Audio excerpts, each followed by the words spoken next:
The average child spends over 1,200 hours per year consuming digital media. But here's the truly mind-bending part.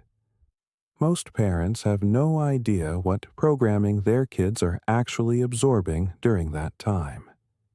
That's such a startling statistic.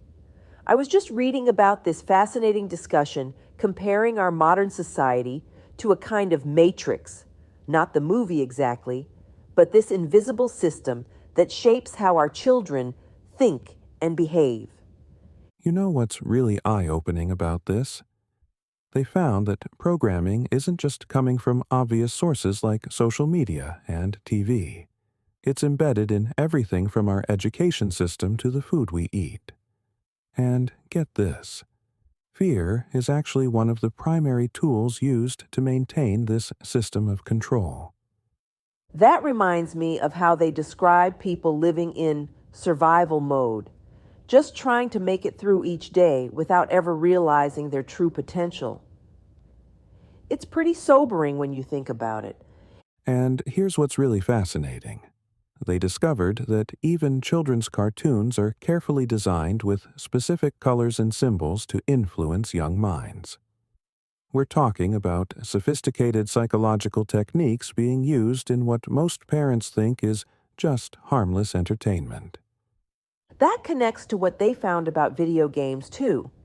Like how games such as Grand Theft Auto might be influencing real world behavior patterns in youth. It's not just entertainment anymore, is it? Not at all. And what's really concerning is how we're essentially outsourcing our children's development to screens and algorithms. Studies show that the average parent spends less than 30 minutes per day in meaningful conversation with their child, while that same child might spend 4 to 6 hours on electronic devices. So, what's the solution? How do we help kids break free from this kind of programming? Well, they outlined some really practical approaches.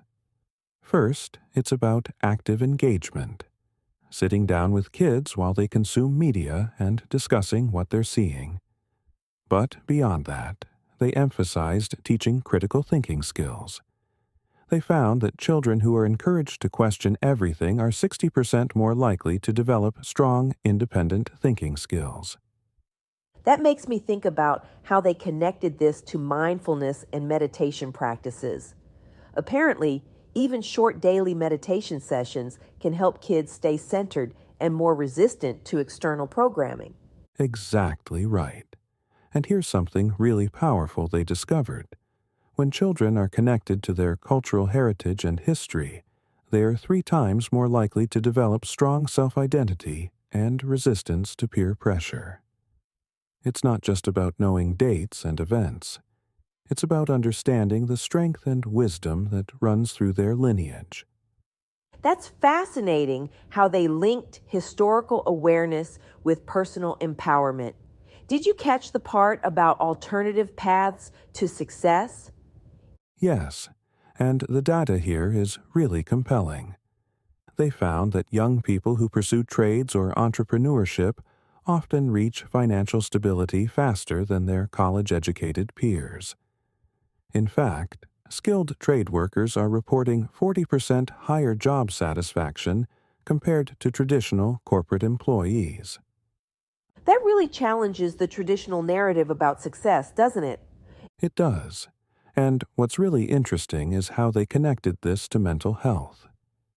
They referenced Naomi Osaka's decision to prioritize her well-being, but they also shared some striking statistics.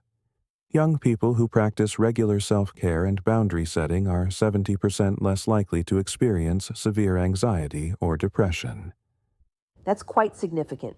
How do they suggest parents implement these ideas in practical ways? They outlined a 3-part approach. First, using parental controls and tracking devices not just to restrict, but to stay involved. Second, having regular conversations about what children are learning from all sources. And third, this is crucial, creating an environment where questioning is encouraged.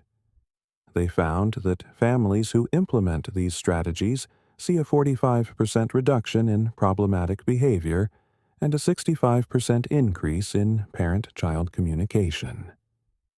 Those are impressive results. It really shows how small changes can make a big difference.